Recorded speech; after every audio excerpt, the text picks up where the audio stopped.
प्रिय भक्तों, जय श्री राम। अब हम सुनाएंगे श्री रामचरितमानस यानी रामायण से आपको रामायण का पाठ। आप हमारे साथ इसको पढ़ें भी और सुने भी। ये रामराज दरबार की झांकी है जिसमें रामचंद्र जी, सीता जी, भरत शत्रुघ्न जी और लक्ष्मण जी और भक्तराज हनुमान जी विराजमान है। दर्शन करें। बोलिए जय श्री राम।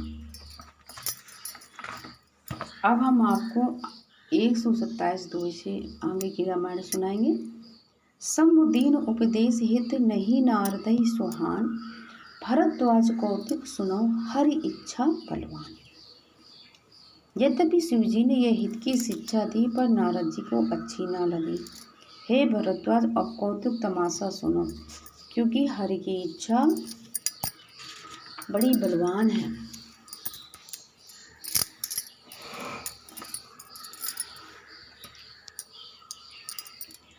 राम कीन चाहे सोई होई, करे अन्यथा अस नहीं कोई। शंभु बचन सुनी मुनि मन नहीं भाए, तब बिरंची के लोक सिधाए। श्री रामचंद्र जी जो करना चाहते वही होता है, ऐसा कोई नहीं है जो उसके विरुद्ध कर सके। श्री शिव जी के वचन नारद जी के मन को अच्छे नहीं लगे, तभी वहां से ब्रह्मलोक को चल दिया। एक बार करतल बर बीना, गावत हरि गुण गान प्रवीणा। क्षीर सिंधु गौने मुनि नाथा, जय बस श्रीनिवास सुरति माथा। एक बार गान विद्या में निपुण मुनिनाथ नारद जी हाथ में भी सुंदर बीड़ा लिए हरिगुण गाते हुए क्षीर सागर को गए, जहाँ वेदों के मस्तक स्वरूप मूर्तिमान वेदांत और लक्ष्मी निवास भगवान निवास करते हैं, नारायण रहते हैं। हरि से मिले उठी रमाने कहता, बैठे आसन ऋषि समेता। बोले बेसी चराचर राया, बहुते दीन कीन मुनि दाया। रामा निवास भगवान उठकर बड़े आनंद से उनसे मिले और ऋषि निवास नारद जी के साथ आसन पर बैठ गए। चराचर के स्वामी भगवान हंसकर बोले, हे मुनि, आज आपने बहुत दिनों पर दया की। कामचरित नारद सब पाके, जत प्रथम बरच शिव राके। अति प्रचंड रघुपति के माया, जय न मोहि अस को जग जाया। यद्यपि शिव जी ने उन्हें पहले से बरस रखा था, तो भी नारद जी ने कामदेव जी का सारा चरित्र भगवान को कह सुनाया। श्री रघुनाथ जी का माया बड़ी प्रबल है। जगत में ऐसा कौन जन्म है जिसे वह मोहित न कर दे। रूख बदन करि बचन, मधु बोले श्री भगवान। तुमरे सुमरन ते मिटई, मोह मार मदमान। लखन सिया रामचंद्र शंकर हरिओम।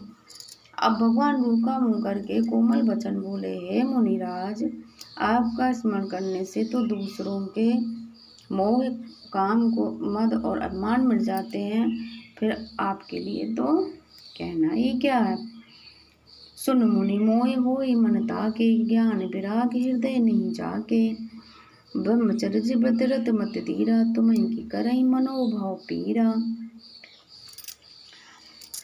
हे मुनिराज, हे मुनि सुनिए, मोह तो उसके मन में होता है जिसके हृदय में ज्ञान वैराग नहीं है।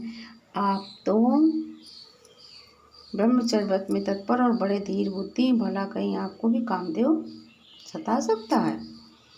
नारद कहे उसे तब माना, कृपा तुम्हारी सकल भगवाना। करुणा निधि मन दी की बिचारी, उर अंकुर गर्भ तरु भारी। नारद जी ने अपमान के साथ कहा, भगवान ये सभा की कृपा है। करुणा निधान भगवान ने मन में विचार कर देखा कि इनके मन में गर्व के भारी वृक्ष का अंकुर पैदा हो गया है। बेग सोम डरियो कारीपन, हमार सेवक हितकारी। मुनि कर हित मम कौतुक होई, अवश्य उपाय करब मैं सोई। मैं उसे तुरंत उखाड़ फेंकूंगा, क्योंकि सेवकों का हित करना हमारा प्रण है। मैं अवश्य ये उपाय करूंगा जिससे मुनि का कल्याण और मेरा खेलो। तब नारद हरिपद सिर नाई, चले हृदय अहिमिति अधिकाई। श्रीपति निज माया तब प्रेरी, सुनऊ कठिन करनी तेहि केरी। तब नारद जी ने भगवान के चरणों में सिर निवाकर चले। उनके हृदय में अभिमान और भी बढ़ गया।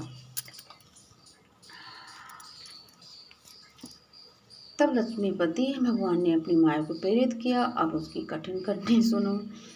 बिरचे मगमऊ नगर ते, सत जो जन विस्तार। श्रीनिवासपुर ते अधिक रचना विविध प्रकार।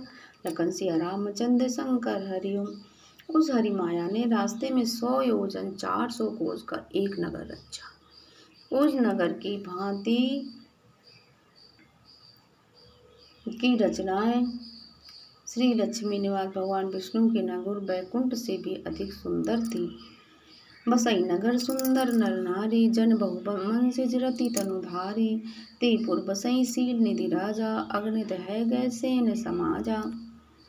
उस नगर में ऐसे सुंदर नर नारी बसते थे मानो बहुत से कामदेव और उसकी स्त्री रति ही मनुष्य शरीर धारण किए हुए। उस नगर में सील निधि नामक का एक राजा था, जिसके यहाँ असंग घोड़े, हाथी और सेना के समूह टुकड़ियां थीं। सत सुरेश संविभव विलासा, रूप तेज बल नीति निवासा। विश्व मोहिनीता सुकुमारी, श्री विमोह जिस रूप निहारी। उसका वैभव और विलास 100 इंद्रों के समान था। वे रूप तेज बल और नीति का घर था। उसके विश्वमेनी नाम की एक ऐसी रूपवती कन्या थी, जिसके रूप को देखकर लक्ष्मी जी भी मोहित हो जाए। सोई हरि माया सब गुण खानी, शोभाता सुख जाहि बखानी। करई स्वयंवर सो बाला, आए तय अगणित मही पाला। वह सब गुणों की खान भगवान की माया ही थी। उसकी शोभा का वर्णन कैसे किया जा सकता है था। वह राजकुमारी स्वयंवर करना चाहती थी, इससे वहां अगणित राजा आए हुए थे। मुनि कौतिकी नगर ते गयो, पुरवासिन सब पूछत भयो। सुनी सब चरित भूप गए आए, करी पूजा नृप मुनि बैठाए। खिलवाड़ी मुनि नारद जी उस नगर में गए और नगरवासियों उन्होंने सब हाल पूछा। सब समाचार सुनकर वे राजा के महल में आए। राजा ने पूजा करके मुनि को आसन पर बैठाया। आन दिखाई नारदई भूपति राजकुमारी, केहू नाथ गुण दोष सब एही के हृदय विचार। लखन सिया रामचंद्र शंकर हरिओम। फिर राजा ने राजकुमारी को लाकर नारद जी को दिखलाया और पूछा कि हे नाथ, आप अपने हृदय में विचार करके इसके सब गुण दोष कहिए। लखन सिया रामचंद्र शंकर हरिओम। बोलिए जय श्री राम।